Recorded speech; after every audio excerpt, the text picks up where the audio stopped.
Zoro has a secret power that most people don't seem to realize.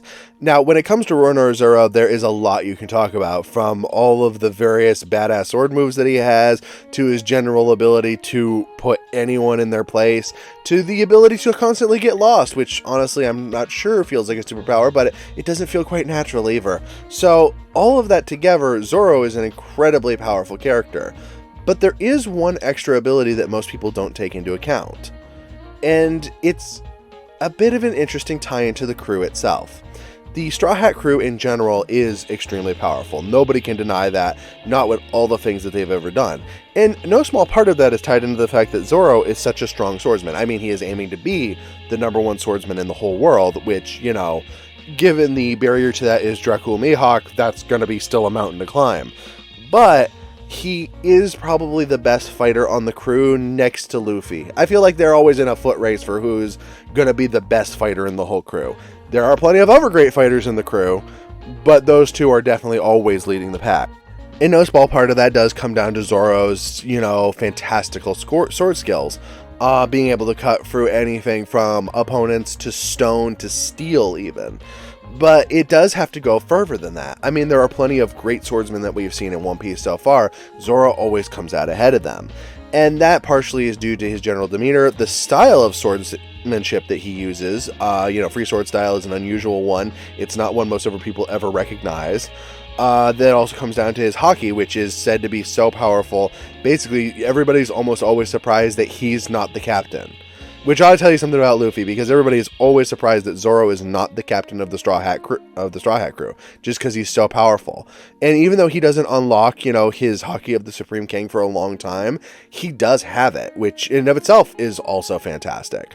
But that also ties into what his real hidden strength is. The fact that he is the first mate of the crew. Now, allow me to clarify this. The Straw Hats are fully functional as people. We saw that in, 2Y, where they were just off on their own. They were learning all the skills they possibly could to rejoin the crew. It's not like they're incapable of functioning without each other. That having been said, anytime that they need to function as a crew without Luffy, if there is no Zoro around to help out the rest of the crew, they don't have it. And you see that repeatedly. I mean, really, you look at the fact that when they go undercover in Wano, the fact that that group does manage to hide somewhat decently is a credit to the fact that they're safe. Another way to look at this is the fact that Dressrosa happened in no small part because of the way that Zoro was able to fight Pika, probably the strongest of all of Don Quixote's generals. And that is a big part of Zoro's character. He is the reliable right hand for Luffy. Not only is he a big deal in Dressrosa, you see in particular just how badly things almost ended in Whole Cake Island because he wasn't there. They were lacking their greatest offensive member next to Luffy. And you felt it. You felt it all over the place. And I know people love to compare Sanji and Zoro. And while I am getting awfully close to being fully caught up, I'm in Wano now. I'm not gonna lie, for most of this series, while Sanji is a valued member of the crew, he is not in the monster trio. I never quite got why so many people put him up there, because his abilities are fairly similar to Robin and Frankie and Brook.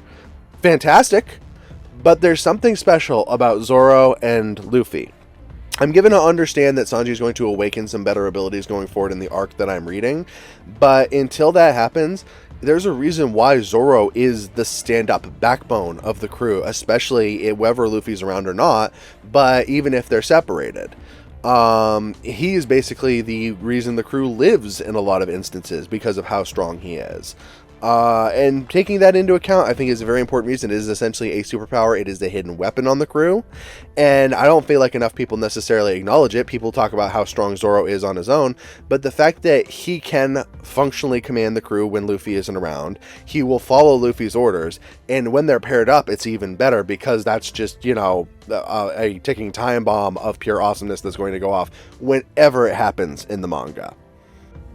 So what do you think? Do you agree? Do you think that Zoro is absolutely a bit of a secret weapon for the crew? Because if you look at any arc where he kind of got separated from them, it doesn't really go that well for them until he shows up.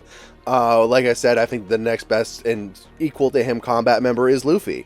Do you agree with that, or do you have a different opinion on who some of the stronger combat members of the crew are?